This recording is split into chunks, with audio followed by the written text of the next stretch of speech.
publié dans le journal officiel de la République, Le Moniteur, en date du 17 septembre 2021, vu le décret du 17 mai 2005 portant organisation de l'administration centrale de l'État, vu le décret du 17 mai 2005 portant révision du statut général de la fonction publique, vu l'arrêté du 5 juillet 2021 nommant le Premier ministre, vu l'arrêté du 17 juillet 2021 nommant les membres du cabinet ministériel, considérant qu'il y a lieu de remanier le cabinet ministériel. Arrête. Article 1. Le citoyen Ariel Henry est nommé ministre de la Culture et de la Communication. Le citoyen Jean-Victor Généus est nommé ministre des Affaires étrangères et des Cultes. Le citoyen Ricard Thiers est nommé ministre de la Planification et de la Coopération externe. Le citoyen Berthaud Dorsey est nommé ministre de la Justice et de la Sécurité publique. Le citoyen Nesmi Maniga est nommé ministre de l'Éducation nationale et de la formation professionnelle. Le citoyen Alex Larsen est nommé ministre de la Santé publique et de la Population. Ministre des Affaires sociales et du Travail. La citoyenne Raymond Rival est nommée ministre de la Jeunesse, des Sports et de l'Action civique. Article 2. Une ampliation du présent arrêté sera remise à chacun des intéressés. Article 3. Le présent arrêté sera imprimé, publié et exécuté au fin de droit. Donné à la primature à Port-au-Prince le 24 novembre 2021 en 218e de l'indépendance. Or, le Premier ministre, Dr Ariel Henry, le ministre des Affaires sociales et du Travail, Ariel Henry, le ministre de la Planification et de la Coopération externe, Simon Duchel-Guéra, le ministre de l'Intérieur et des collectivités territoriales, Litz Kittel, le ministre AI de la Justice et de la Sécurité publique, Litz Kittel, le ministre de l'Économie et des Finances, Michel Patrick Boisvert, le ministre des Travaux publics, Transports et Communications, Wilson Edouard, le ministre de l'Environnement, James Cadet, le ministre des Affaires étrangères et des Cultes, Claude Joseph, le ministre de l'Agriculture, des Ressources naturelles et du Développement rural, Charles Britz, le ministre du Commerce et de l'Industrie, Ricardin Saint-Jean, la ministre du Tourisme, Luce Curta Cassandra François, la ministre des Haïtiens vivant à l'étranger, Judith Nazareth Auguste, la ministre de l'Éducation nationale et de la formation professionnelle, Marie-Lucie Joseph, la ministre de la Santé publique et de la Population, Marie-Gretawa Clément, la ministre à la condition féminine et aux droits de la femme, Sophia Laureus, la ministre de la Jeunesse, des Sports et de l'Action civique, Pétrix Justin, le ministre de la Culture et de la Communication, Jean-Emmanuel Jacquet, le ministre de la Défense, Enol Joseph. Voilà, Madame, Monsieur, pour la lecture de l'arrêté nommant les nouveaux membres du cabinet ministériel. À l'instant, je vais inviter le chef du gouvernement, le docteur Ariel Henry, qui viendra prononcer son discours de circonstance à l'occasion de ce changement au niveau du cabinet ministériel tant attendu par la société. Madame, Monsieur, avec vos applaudissements, nous appelons le chef du gouvernement, le docteur Ariel Henry.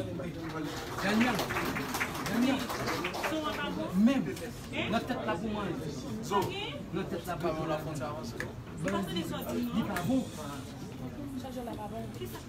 Mesdames, Messieurs les ministres entrants, Mesdames, Messieurs les ministres sortants, Messieurs les secrétaires généraux, Monsieur le directeur de cabinet,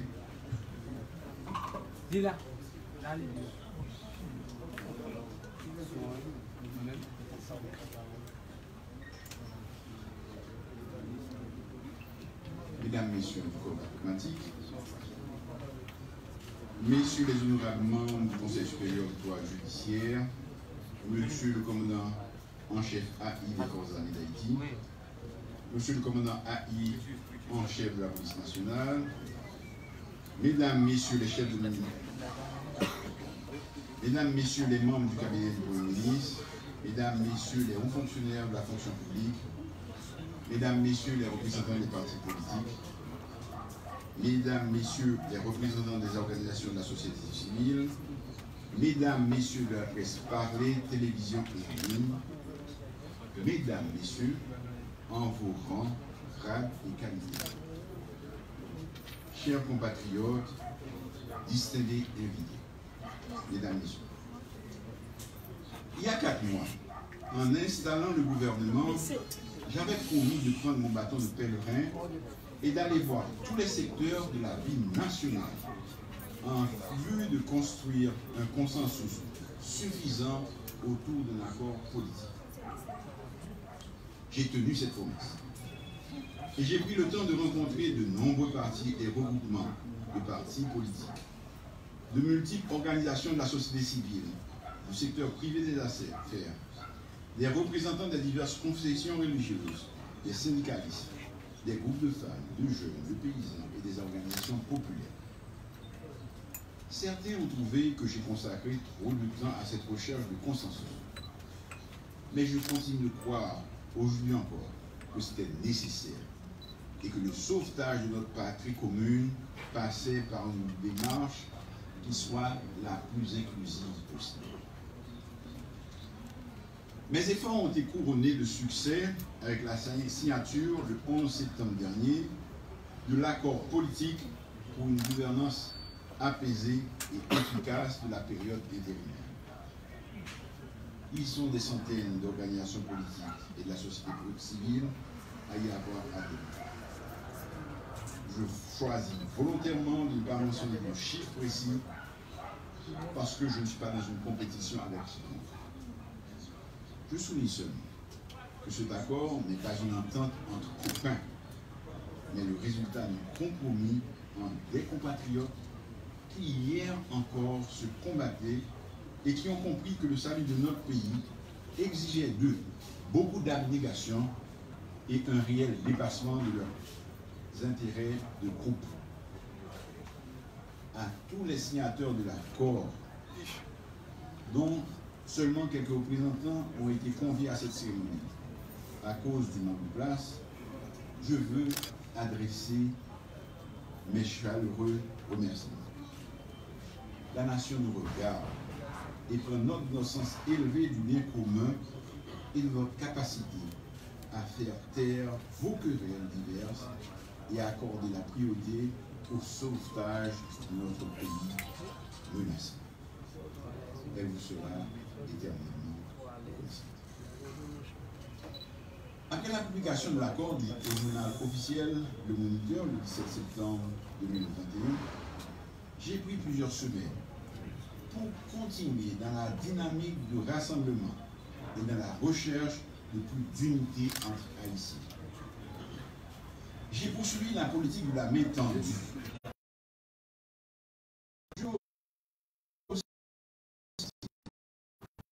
Les citoyennes et les citoyens qui ont accepté de servir le pays à mes côtés dans le gouvernement pendant ces mois derniers.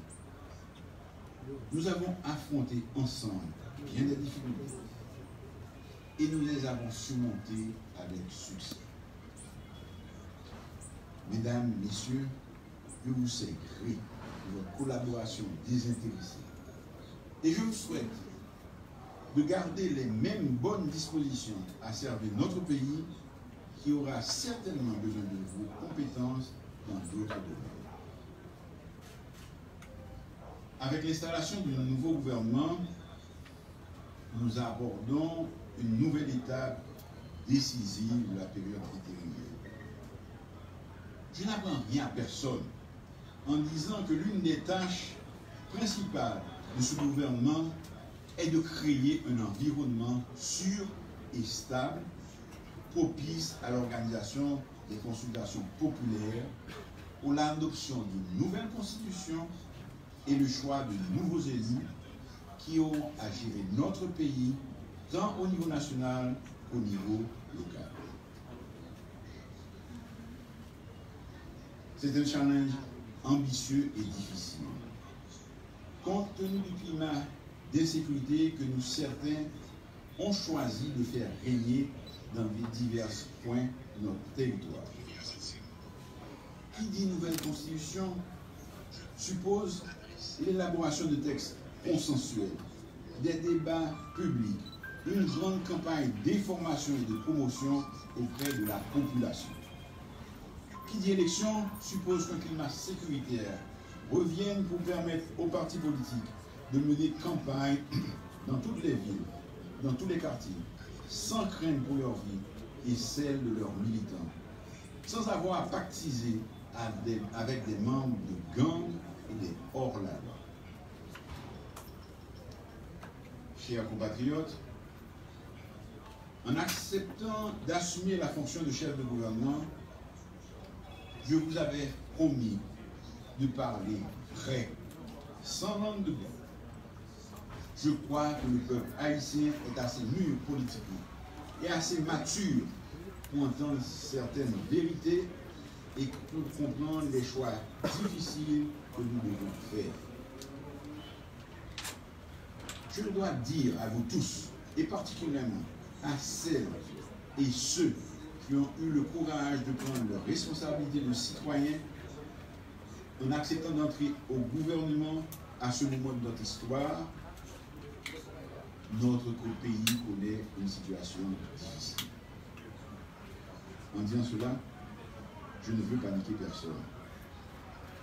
Mais il nous incombe de bien cerner la complexité de la situation si nous voulons prendre ensemble les bonnes décisions.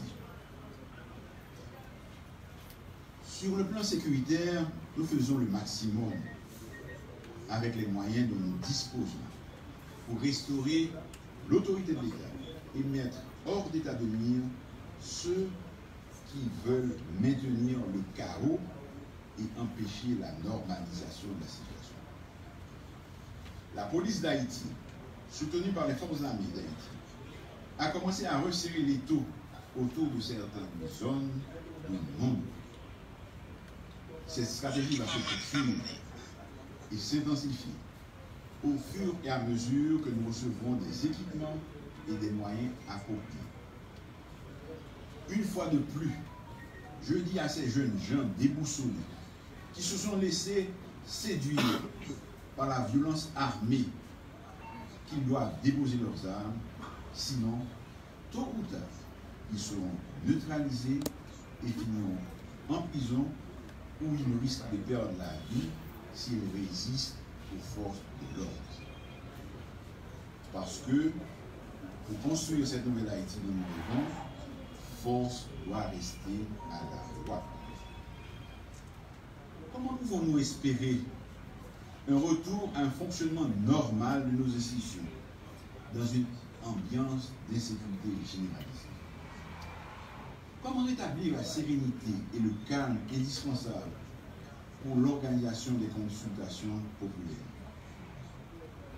Comment assurer et attirer les investissements massifs nécessaires pour la création d'emplois durables et bien rémunérés pour notre jeunesse?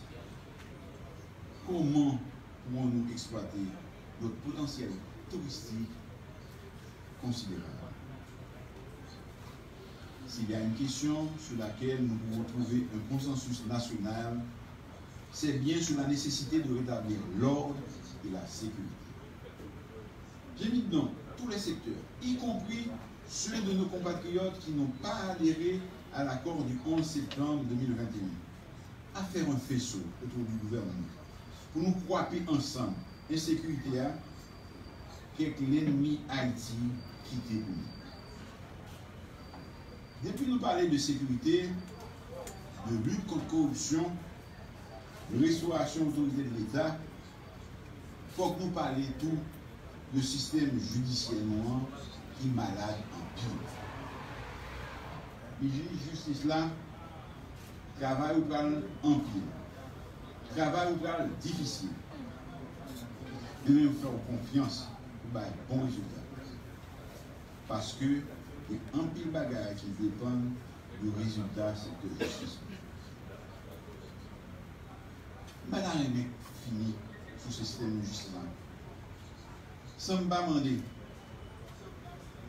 ministre justice, suivre l'instruction de en particulier pour le dossier président Jovenel Moïse. Peuple attend et mérite justice pour un président qui mourit pendant le président.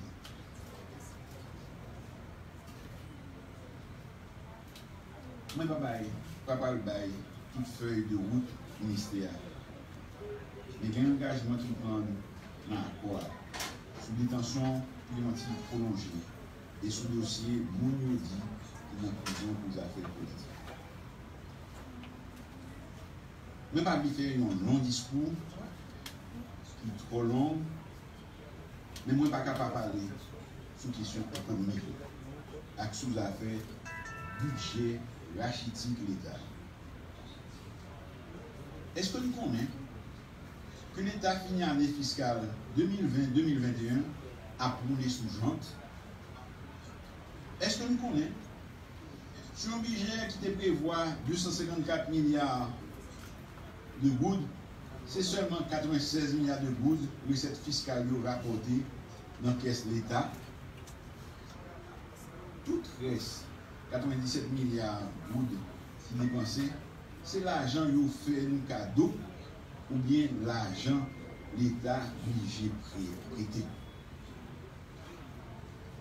Ça fait un déficit budgétaire qui dépassait 72 milliards de gouttes.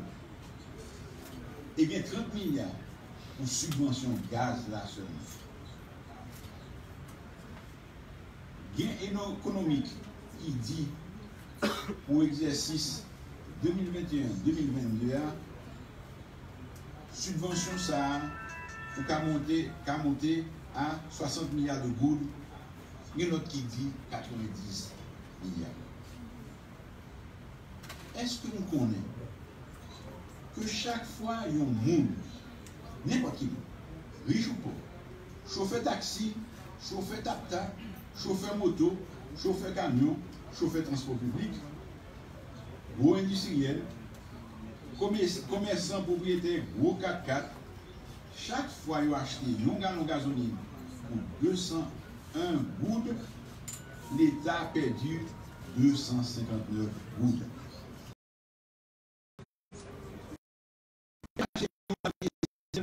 Pour 169 gouttes, l'État a longé 210 gouttes baillot. Pour un citoyen qui a acheté un gallon de kérosène pour 163 gouttes, l'État a obligé de mettre 195 gouttes pour lui. Ça n'a pas qu'à continuer comme ça. Sinon, puis devant, nous ne pouvons pas même qu'à commander du gaz. Moi, je veux nous tous connaître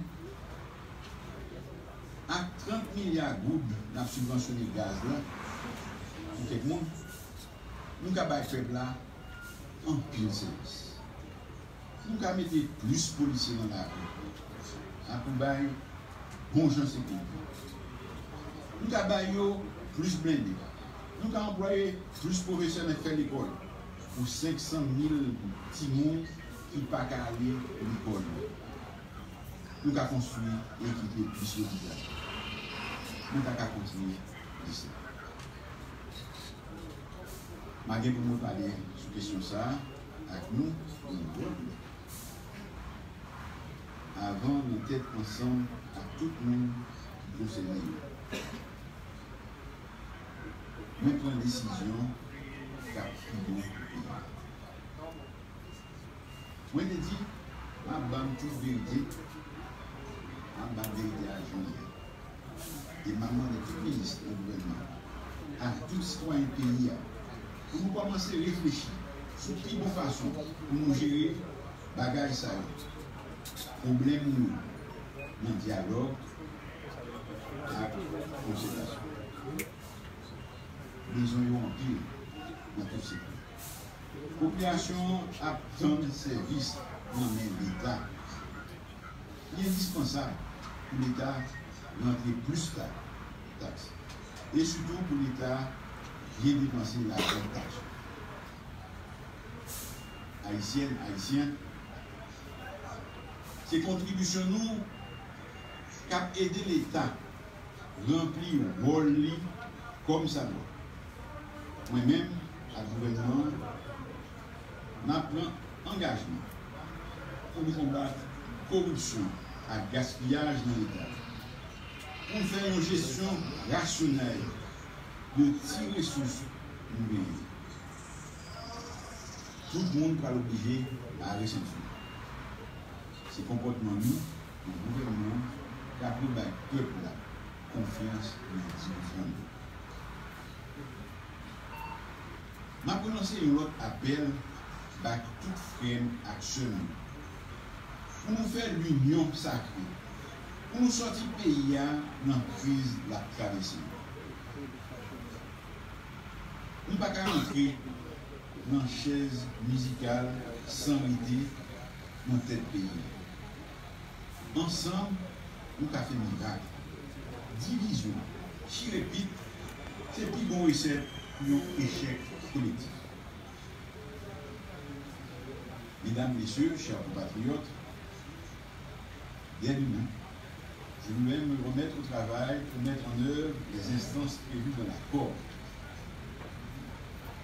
Je veux rassurer les secteurs qui, à cause de l'insécurité, ont hésité à s'engager dans la mise en place du Conseil électoral provisoire, de l'Assemblée nationale constituante et de l'autorité de contrôle et de suivi, et leur dire que nous travaillons à la résolution de ce problème. Nous devons dès à présent commencer à préparer les échéances. L'article 12 de l'accord fixe un ensemble de tâches au gouvernement qui prend fonction aujourd'hui. À ceux qui disent que le menu est trop copieux, je réponds qu'avec la bonne volonté et la participation du plus grand nombre, nous pouvons y arriver. Il est possible d'initier un certain nombre de programmes et de projets qui devront être poursuivis et menés à terme par les prochains élus. Nous y mettons tous, nous réussissons. C'est pour assurer la participation du plus grand nombre que je me suis engagé à prioriser un dialogue permanent et structuré sur toutes les questions d'intérêt national. Dans la nouvelle Haïti, nous devons apprendre à régler nos différends par le dialogue et à construire des consensus suffisants sur les questions essentielles.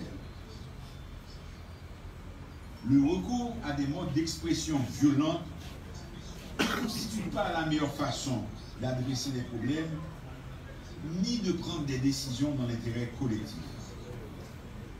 Nous avons essayé ces formules depuis plus de 30 ans et nous voyons les résultats. Nous devons changer de paradigme.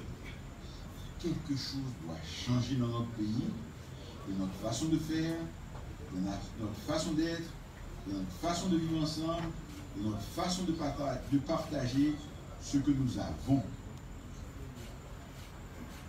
J'ai dit récemment que notre génération a l'opportunité d'assister dans le même temps à l'effondrement de nos institutions et d'être appelés à œuvrer à leur reconstruction. Nous ne pouvons pas rater ce rendez-vous avec l'histoire. Nous devons de nous montrer à la hauteur de cette noble tâche. Nous devons cela à notre jeunesse et à nos descendants. Mesdames, Messieurs les membres du gouvernement, dès que vous aurez pris fonction, nous aurons à mettre les bouchées doubles si nous voulons répondre comme il se doit aux obligations qui sont les nôtres. Vous avez accepté cette responsabilité dans des conditions difficiles. Votre tâche et notre réussite en seront le plus exaltantes. Je ne peux pas terminer sans attirer l'attention sur la persistance au niveau mondial des conséquences de la Covid-19. Mes amis, Covid existait tout le monde vrai, et il a déjà atteint et tué un pile monde sur toute la terre et dans le pays noir tout. Maintenant, les ministres santé publique pour les lancer rapidement une campagne d'information pour encourager tout le monde à prendre vaccin contre Covid. Je dis à Haïti risque de devenir un pays isolé parce que nous ne pas prendre vaccin. Nous allons dégager combien de gens pour trouver plusieurs millions de doses. Nous avons besoin pour vacciner le maximum de monde. Nous avons tout le monde prend conscience de ça et fait ça qui est nécessaire pour que le virus là nous quand même. Chers compatriotes, chers amis, nous avons rendez-vous avec l'histoire. Sachons nous montrer à la hauteur de ce moment. Merci. Voilà, Madame, Messieurs, pour le discours de circonstance du chef du gouvernement. Et comme c'est prévu dans l'arrêté, au niveau de l'article 2, et comme le veut la tradition aussi, le PM, dans quelques instants, va remettre une ampliation à chacun des intéressés. On invite donc le protocole. Bien. D'accord? Donc, on procède à la lecture de... Alors, à chacun des intéressés, une ampliation va être remise par le chef du gouvernement.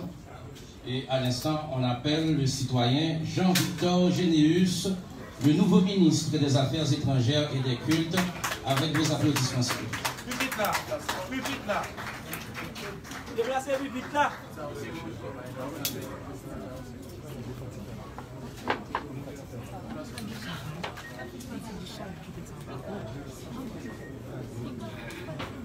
Merci. Le citoyen Ricard Pierre est nommé ministre de la planification et de la coopération externe.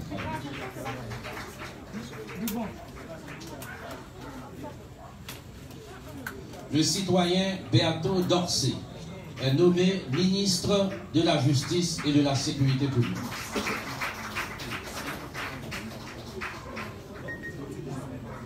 Le citoyen Nesmi Maniga est nommé ministre de l'Éducation nationale et de la formation professionnelle. Le citoyen Alex Larsen est nommé ministre de la Santé publique et de la population.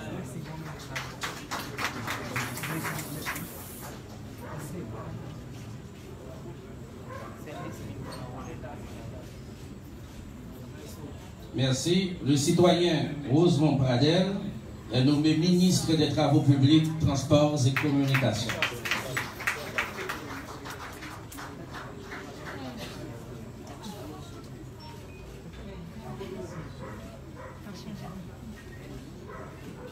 Le citoyen Audney Pierre Rico est nommé ministre des Affaires sociales et du Travail.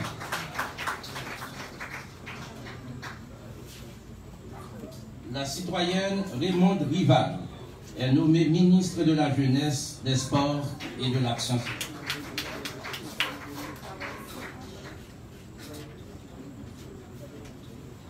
Voilà, Madame, Monsieur, pour les différents membres qui ont donc intégré le gouvernement que dirige le docteur Ariel Henry. Merci, voilà, et qui met fin à cette cérémonie d'investiture du nouveau cabinet ministériel. Donc 9 personnalités suite à l'accord du 11 septembre, paraphé par de nombreux secteurs de la vie nationale. Suite à cet accord, donc 9 personnalités ont pu intégrer le nouveau gouvernement. Donc à l'instant, on va observer une pause et on invite donc les photographes accrédités. Alors, les différents membres du nouveau gouvernement, on va prendre en photo.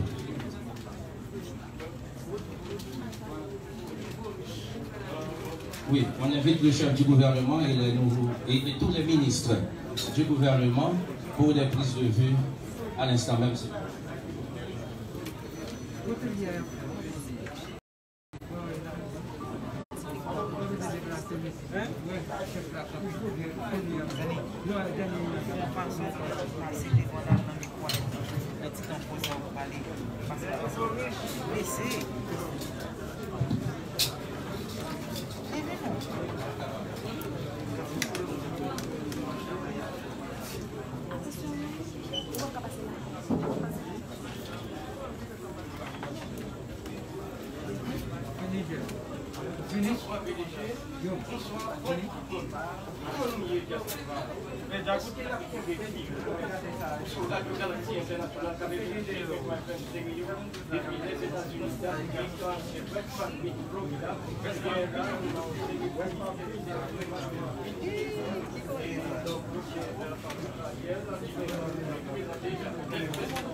Merci. On invite les membres du cabinet ministériel, on invite les différents acteurs ici présents, les signataires de l'accord du 11 septembre, on invite aussi le corps diplomatique à ce l'heure qui sera offert dans quelques instants.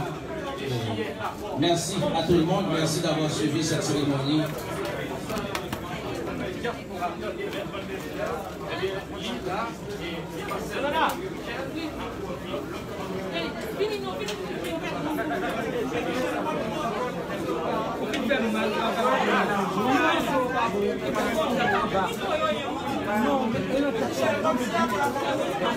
On invite le Premier ministre, les membres du cabinet ministériel, les signataires de l'accord du 11 septembre et les représentants du corps diplomatique en arrière.